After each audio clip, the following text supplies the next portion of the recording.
Morning, sir. Morning. Kasama po kami.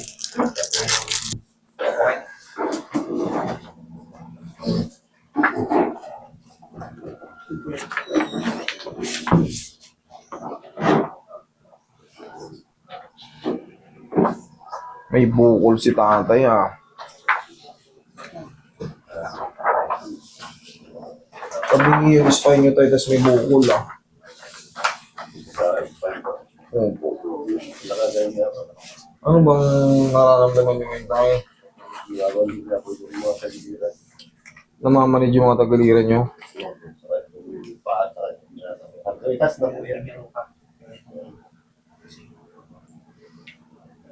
Meron po siyang ano eh.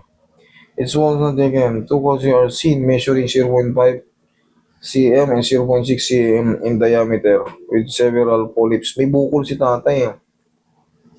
And cholesterol is measuring 0.2. Ayan, hinighlighted. Kaya nakakaramdam si tatay ng kakaiba sa loob. Yung pamamanid pa raw na. Ano? Cholelithiasis. Ano? Cholelithiasis sa gallbladder. Ayan nga po eh. Kita-kita rin sa x-ray eh. Hindi kakayanin hindi kaya ng hilot to sir eh. Hindi to dislocation ng mga vertebrae. Bukol to sa loob sir eh. Ayan o, kitang-kita yan o. Ayan mga yan. Tapos yung mga highlighted na malalaking white na yan. May mga ano yan. Sa ano, honestly speaking, i-reset ko man si sir, nandun pa rin yung kikirot-kirot sa kanya kasi nga iba yung bukol eh. Yun po yung kumikirot-kirot sa kanya. Gawin ko man yan, kahit paluwagin ko lahat ng joint mo, kaya naman natin yun ang tawag ng reset. Pero siyempre kailangan maalis yung paglaki ng bukol, yun ang bumabanat sa kanya. So, ibig sabihin ko, sa gallbladder ko, meron ito pa ako dyan. Ayun nga po, hinighlighted na oh. Pero nga ng cellphone ko, yun. Pero cellphone.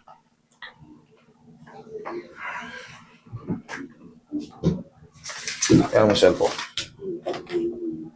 Ang magpapairita sa kanya yung manhid sa mabili. Namamanhid ang buong katawan. Ito ang meron sa inyo para makita nyo yung tinatawag na anatomy ng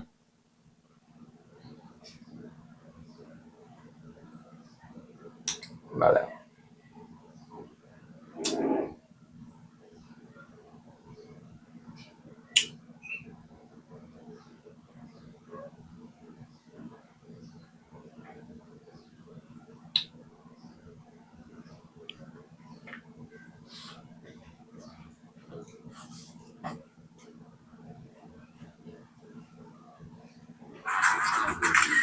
Na-opera na po ba kayo sa gallstone?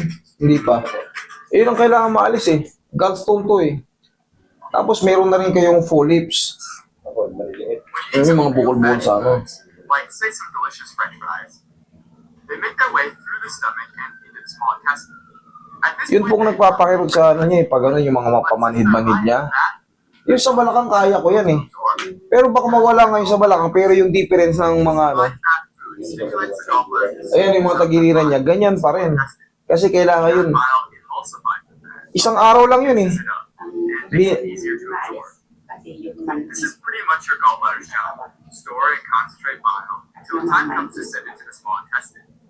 Yun pong lumalabas dito eh. Ayan oh.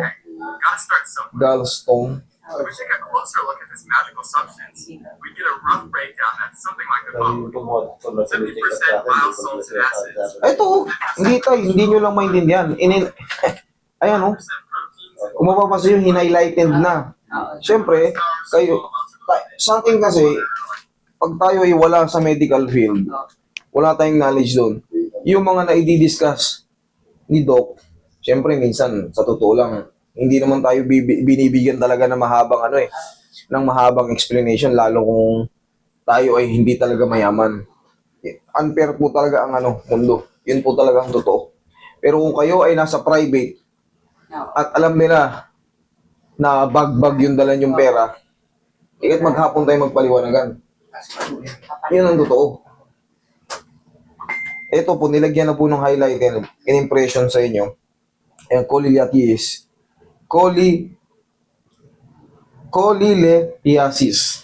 of gallbladder and polyps and cholesterol losses.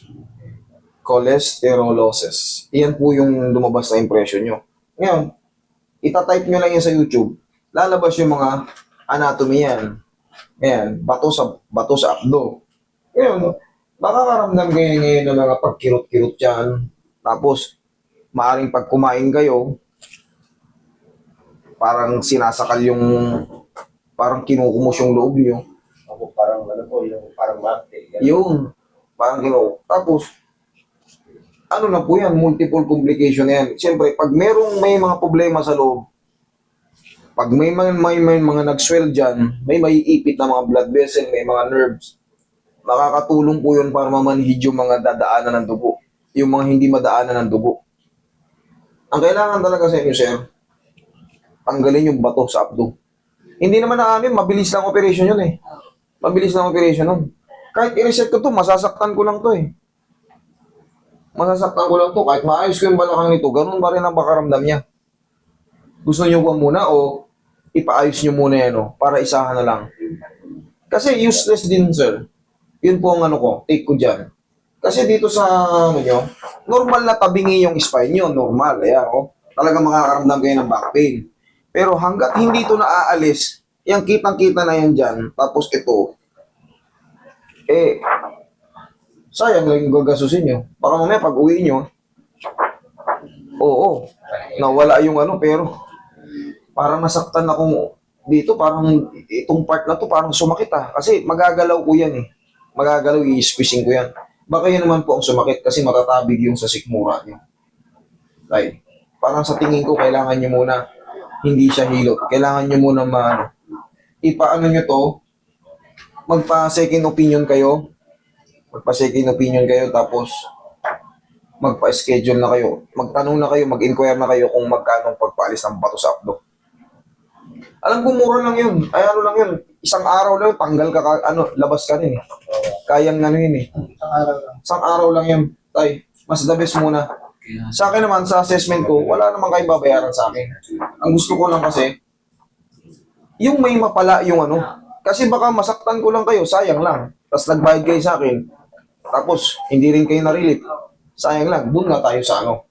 Tapos, pag naka-recover na kayo, yung tahi nyo, okay na, hindi naman hindi naman nakakamatay yun eh. I-reset ko kayo ngayon. Kaysa mauna yung reset, tapos yun pa rin, para ka rin, iba pa rin yung paano no, nag-doble-doble gasos pa. Ngayon wala kayo sa akin babayaran. Gusto ko, maayos muna to. Kasi meron ng ultrasound, meron ng impression. Kulang lang sa paliwanag. Okay? Tay, for now, hindi po kayo para sa akin ngayon, ha? Para hindi ko lang, double damage kayo, nasaktan ko kayo, bayad pa kayo. Master, pwede ka rin sumabay na para